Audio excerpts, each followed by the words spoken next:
Hey, welcome back PetaPixel viewers, it is Chris Niccolls here. Today we are looking at the Olympus M.Zuiko Digital ED 150-400 f4.5. A beautiful lens, and we're finally reviewing it. Now, the Olympus 150-400, when it first came out, was notoriously difficult to get a hold of. I mean, they sold out immediately, huge back orders. You just couldn't get your hands on them until today. They're now available, but the price point is steep. And a great way to get some extra cash to buy one of these, why not sell off some of your used equipment? Check out KEH.com. They're our preferred trade-in partner for all your buying and selling of used gear and equipment needs. And the best part about selling gear to KEH.com is that there's just no hassles. You don't have the problems of waiting for private buyers to buy your stuff and try to lowball. You know that KEH.com is going to give you a fair price. Their experts are going to evaluate your equipment properly, and then you're going to get paid promptly without any problems. As well, anything that you sell in towards new gear, you get an additional 10% trade-in bonus. It's the best way to move on the old equipment you're not using anymore and get yourself something nice and new. Check it out at KEH.com. Now, I want to address before we get started, why are we in the studio today? Well, lots of stuff has happened. Lots of releases, tough scheduling, about a COVID, and a big trip to Idaho. So this review is going to be from the studio, but I hear that a lot of YouTubers out there do their reviews from the studio anyways, so that's cool, right? I mean, everybody does it. And fear not, because we did have an incredible opportunity in Idaho to test this lens, get a lot of samples, get a lot of shots, as well as more here back in Calgary. So let's get started. Now, the Olympus 150-400 is intended to be a very professional wildlife, sports, and action lens for the Micro Four Thirds system. And because of that, it is built accordingly, fully weather sealed, beautifully built, very strong construction. But the first thing that strikes you is actually just how compact it is. I mean, looking at this, the lens itself is just over a foot in length. It's very comparable to like an SLR style 70-200 2.8, so it's easy to carry around everywhere. I'm actually going to start with the externals first here. I really love that on the lens collar, we've got those 90-degree détentes. They click when you get to 90 degrees. I love that. And looking at the tripod collar here, it's already cut for Arca Swiss dovetail style mounts. So starting from the front of the lens back, we've got a 95mm filter thread here, beautifully dampened manual focus ring, lots of customizable function buttons here, and then our zoom ring. It's a nice short throw from 150 to 400, so it's nice and quick when you're actually shooting fast action and sports. These are actually really easy to find as well, the rings, without having to look at them. Just by feel, you get a good sense of what they do, so I like that. We've got a focus limiter on here, image stabilization, we can turn on or off, of course, autofocus and manual focus. You can also control the auditory response of the lens. I really like that. If you're shooting spooky wildlife, you can silence the lens just with a flick of the switch here. And then we also have presets for those custom buttons. So really nice controls overall. And I've saved the best for last here. I mean, this is a 150 to 400mm lens for Micro Four Thirds. That gives us a 300 to 800 full frame equivalent. But here on the side, we also have a 1.25 times teleconverter built in. That'll give us a 1000mm full frame equivalent. I should also mention that you can use the Olympus MC14 and MC20 teleconverters with this lens, even with the built-in teleconverter if you really need the reach.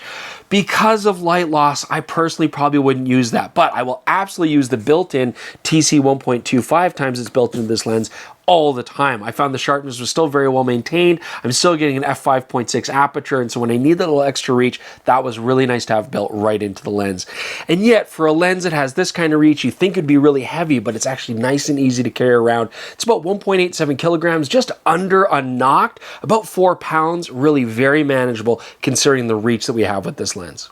Now, back here in Calgary, the weather hasn't been that nice, but in Idaho, we had beautiful weather, tons of sun, and so it gave me a good opportunity to test the flare control of this lens. I mean, first, we've got a really generous hood that goes on the front here to protect any sort of extraneous light from hitting the front element, but even shooting towards the sun, this lens has basically no flare to worry about. You're not losing much contrast, and I didn't see any major ghosting either. Now, the Olympus M.Zuiko 150-400 uses stepping motors, and I've heard some people criticize the focusing speed, but really, to be honest, I found it quite fast. I mean, it's silent. I found it very snappy. You got to remember, with telephoto lenses, you're not really focusing major distance changes, you know, going from a branch to a bird, back to another bird. I mean, you generally don't have to worry about going from the closest focusing to infinity all the time. I certainly found that turning the focus limiter on does help with the autofocusing response, but really, I found it tracked nicely on the OM1 with animals. I didn't have any problems losing focus to the background, and I found it snappy and quick. So next, let's talk about bokeh on the 150 to 400. So looking at specular highlights, I would say that when you stop down the aperture a little bit, the specular highlights take on a slight polygonal shape, not exactly round, bit of a soap bubble effect, slight onion rings. But, you know, specular highlights, although they're not amazing on this lens, I don't find that that's something I really worry about with a long telephoto. Far more important is, what is that background going to look like compared to my subject? Because when you're shooting wildlife and sports with a lens this long, you get shallow depth of field, your backgrounds are going to be very important. So I would say that overall the bokeh is not bad. It's all right. I do find that it has a bit of a harsh look, maybe attributed to the soap bubble effect that naturally occurs on the bokeh here. I think most wildlife shooters are still going to find it perfectly acceptable, but it's just not the nicest out of focus rendition that I've seen on a wildlife lens. One thing that I was surprised about on this lens is actually how close it focuses and how well it does for close-up macro shots. So first off, this lens can focus to 1.3 meters. I know that doesn't sound very close, but considering that you can get 1,000 millimeter equivalent focal length when you use the converter, that's pretty impressive. As you can see here, without the converter, I'm still getting great macro, but with the converter turned on, I'm getting 0.29 times magnification, just over almost about 1 to 4 life-size reproduction. I mean, it's also very sharp when you're focusing close, and the stabilization is excellent. So if I'm doing handheld macros, you know, flowers, small animals, anything close to me, this is actually a very versatile lens.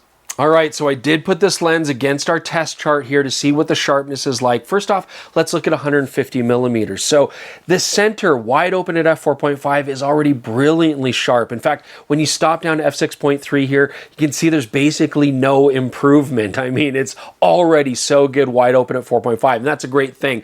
Looking at the corners here, shooting at f4.5, 150 millimeters, they're still pretty sharp, and they do improve slightly when you stop down. Okay, now this next part I gotta apologize for. Going to 400 millimeters, I just don't have a big enough room to get back far enough, so we can't quite shoot the entire test chart, but I think the idea is still gonna be sound. So looking here at f4.5 at 400 millimeters, again, brilliantly sharp, wide open. Stopping down to 6.3 basically gives us no improvement. So this is the hallmark of this lens. You can happily shoot it wide open all the time at 4.5 and just get beautiful results. Looking at the corners here at 400 millimeters, they're a little bit softer than they would be at 150. You know, when stopping down here, you can see the corners do sharpen up a little bit. So really overall, we've got a beautifully sharp lens, which is excellent wide open at f4.5. I mean, that's exactly what you want in a wildlife lens.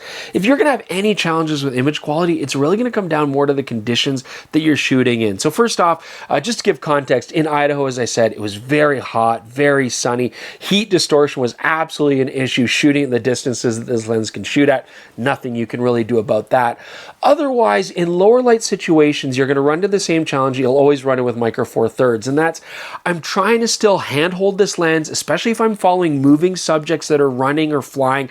I need fast shutter speeds regardless. As good as the image stabilization is, it does nothing to freeze your subject. So I still wanted fast shutter speeds. In a lot of cases in lower light, that meant cranking up the ISO, which on Micro Four Thirds hits a little bit worse than it does on other platforms. But I still love the image quality that I was getting. So this lens was very difficult to find, and for obvious reasons. It is absolutely fantastic optically, but now it is available again. And if you are looking for the preeminent telephoto zoom lens for an OM1, for example, this is the way to go. I mean, it is still an expensive lens, no doubt, but what I do appreciate about it is it's doing everything that's great about Micro Four Thirds long telephotos. It's giving you good sharpness, it's giving you great reach, but it's still very compact and easy to carry around.